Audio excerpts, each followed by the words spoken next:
আসসালামু আলাইকুম। আশা করি তোমরা সবাই ভালো আছো। তো আজকে আমরা ক্লাস 6 এর ইংরেজি বইটা নিয়ে হাজির হয়েছি। তো আমরা চেষ্টা করি সবসময় পার্ট বাংলা অর্থ সহকারে পড়ে দেওয়ার জন্য। তো আজকে আমরা ক্লাস 6 এর যে লিসেন 7 এই যে হোল্ডিং হ্যান্ডস এটা পড়ায় দেওয়ার চেষ্টা করব। অর্থাৎ হাত ধরা। হোল্ডিং হ্যান্ডস মানে কি হাত ধরা। তো এই টপিকটার উপরে পড়ায় দেওয়ার চেষ্টা করব। তো তোমরা যারা এখনও আমাদের চ্যানেলটি সাবস্ক্রাইব করোনি তারা অবশ্যই আমাদের চ্যানেলটি সাবস্ক্রাইব করো এবং চ্যানেলের প্লেলিস্ট থেকে যদি ভিডিওটি ভালো লাগে অবশ্যই অন্যান্য ভিডিওগুলো তোমরা দেখে নিও। তো এখানে দেখো আফটার কমপ্লিটিং দ্য লিসন পার্টটি শেষ করার পরে স্টুডেন্ট ছাত্রছাত্রীরা উইল বি অ্যাবল সক্ষম হবে টু রিকগনাইজ অড বা শব্দ চিহ্নিত করতে অ্যান্ড স্ট্রেস অন ওয়ার্ডস এই যে শব্দের উপরে যে চাপ প্রয়োগ করতে হয় করে অর্থ করতে হয় সেটা পারবে।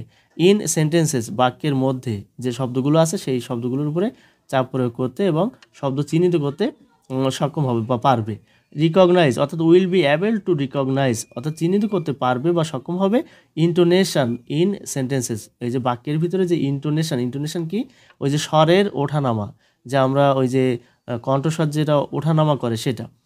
তো আন্ডারস্ট্যান্ড অ্যান্ড এনজয় বুঝতে পারবে অর্থাৎ will be able to understand and enjoy বুঝতে পারবে এবং উপভোগ করতে পারবে স্টোরিজ গল্প অ্যান্ড পোয়েমস এবং কবিতা। তো অ্যাক্টিভিটি এতে কি আছে লিসেন অ্যান্ড রিড শোনো এবং পড়ো। হোল্ডিং হ্যান্ডস হাত ধরা এটার লেখককে Leonard M Link Leonard M হচ্ছে এই কবিতাটা বা পোয়েমটা লিখছেন। তো এখানে এলিফ্যান্টস ওয়াকিং হাতির হাঁটা বা হাতির হেঁটে চলা অ্যালং দ্য ট্রেলস মানে কি এই যে একটা পথ বা রাস্তা এক ধরনের পথ যে একেবারে সারিবদ্ধভাবে যে পথে হেঁটে চলা এটা। আর হোল্ডিং হ্যান্ডস হাত ধরে রেখেছে বা ধরছে বাই হোল্ডিং টেইলস মানে কি লেজ ধরার মাধ্যমে হাত ধরছে। ট্রাঙ্কস অ্যান্ড টেইলস মানে কি এখানে যে হাতির যে সুর এবং কি এখানে টেইলস মানে কি লেজ। আর হ্যান্ডি থিংস মানে এই দুইটা জিনিস হচ্ছে খুব সহজলভ্য জিনিস মানে তারা সহজে এটা কিন্তু ব্যবহার করতে পারে। হোয়েন এলিফ্যান্টস ওয়াক যখন হাতিরা হাঁটে ইন সার্কাস রিংস সার্কাসের যে রিংয়ের মধ্য দিয়ে অ্যান্ড হোয়েন এবং যখন দে ওয়াক তারা হাঁটে ইট নেভার ফেইলস এটা কখনোই ব্যর্থ হয় না। নেভার মানে কি নট প্লাস এভার মানে কখনোই না অর্থাৎ এটা কখনোই ব্যর্থ হয় না। দে আর হোল্ডিং হ্যান্ডস তারা হাত ধরে রেখেছে বা ধরছে বাই হোল্ডিং টেইলস লেজ ধরার মাধ্যমে তারা হাত ধরছে।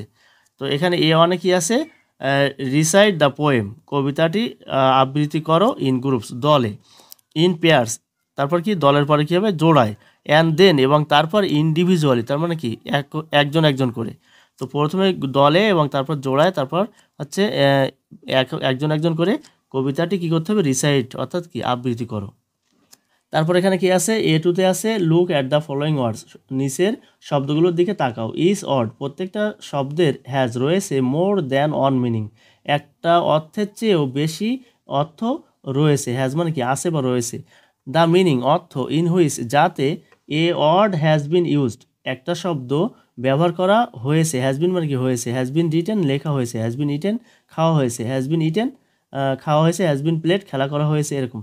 ইন দ্য পোয়েম কবিতাটিতে ইজ গিভেন দেয়া হলো অর্থাৎ দ্য মিনিং ইজ গিভেন অর্থটি দেয়া হলো কোন অর্থ যাতে একটা শব্দ কবিতায় ব্যবহার করা হয়েছে অর্থাৎ যে শব্দটা কবিতায় ব্যবহার করা হয়েছে সেটা দেয়া হলো সেটার অর্থ আলাদা অর্থ দেওয়া হয়েছে। ক্যান ইউ থিঙ্ক তুমি কি ভাবতে পারো বা চিন্তা করতে পারো অফ এনি আদার মিনিং অন্য কোনো অর্থ অর মিনিংস অথবা আরও বেশি অর্থ অর্থাৎ একটা মিনিংও হতে পারে এবং অনেকগুলো মিনিংস হতে পারে।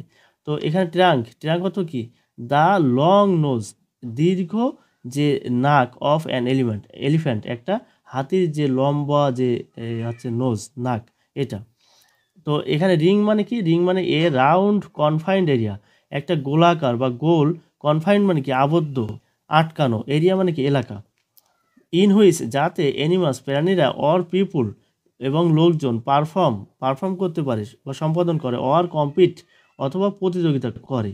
দেয়ার আর আছে সিটস আসন অ্যারাউন্ড দ্য আউটসাইড মানে বাইরে আসন রয়েছে অফ দ্য রিং ওই যে রিংয়ের চারপাশে কি আছে আসন রয়েছে বসার জায়গা রয়েছে ফর দ্য অডিয়েন্সের বসার জায়গা রয়েছে। এখানে কি আছে ফর এক্সাম্পল উদাহরণস্বরূপ এ সার্কাস রিং একটা সার্কাসের যে ring or a boxing ring অথবা একটা ওই যে ওই মুষ্টি খেলার জন্য মুষ্টিযুদ্ধ বলি বা যাই বলি না কেন এই যে বক্সিং রিং এটা। তারপর A3-তে কি আছে? নাও ম্যাচ। এখন মিল করো দ্য ওয়ার্ডস শব্দগুলো অ্যাবভ উপরের শব্দগুলো মিল করো উইথ দ্য পিকচার ছবিগুলোর সাথে বিলো নিচের ছবিগুলোর সাথে। অর্থাৎ এই ছবিগুলোর এইখানে কি হবে? এখানে কিন্তু রিং। এই যে রিং, এটা কিন্তু রিং মানে কিন্তু গোল, এটাকে বোঝাচ্ছে না। এই রিং মানে কিন্তু যে শব্দ হয়, যে অনেক সময় মোবাইলে রিং করে, আমরা অনেক সময় বলি মোবাইলে রিং করে, সেটা। এই রিং মানে কি? রিং মানে আংটি। তো রিং মানে শুধুমাত্র সার্কাস খেলার যে ওটা না। তারপরে এখানে কি হবে? এইটাতে হবে কিন্তু ট্রাঙ্ক, অর্থাৎ যে ট্রাঙ্ক হচ্ছে এরকম অর্থ আছে যে সাধারণত ওই যে মালগাড়ি, অর্থাৎ যে পিছনে যে গাড়ির যে পিছনে যে ফাঁকা যে জায়গাটা, ওটাও ট্রাঙ্ক বলে। আবার এই যে গাছের ঘুড়ি, এটারও কিন্তু ট্রাঙ্ক বলে। অর্থাৎ এই যে গাছের ঘুড়ি, ট্রাঙ্ক শব্দটার অর্থ কিন্তু অনেক রকম। তো এখানে ট্রাঙ্ক হবে, এটাও কিন্তু ট্রাঙ্ক হবে। তারপর এখানে কি আছে? A4-এ কি আছে? মেক সেন্টেন্সেস, বাক্য তৈরি করো with each of the words, প্রত্যেকটা শব্দ দিয়ে বাক্য তৈরি করো। যাই হোক, আজ এ পর্যন্তই। বাকি ভিডিওগুলো আমাদের চ্যানেলের প্লেলিস্ট থেকে দেখে নিও। আসসালামু আলাইকুম।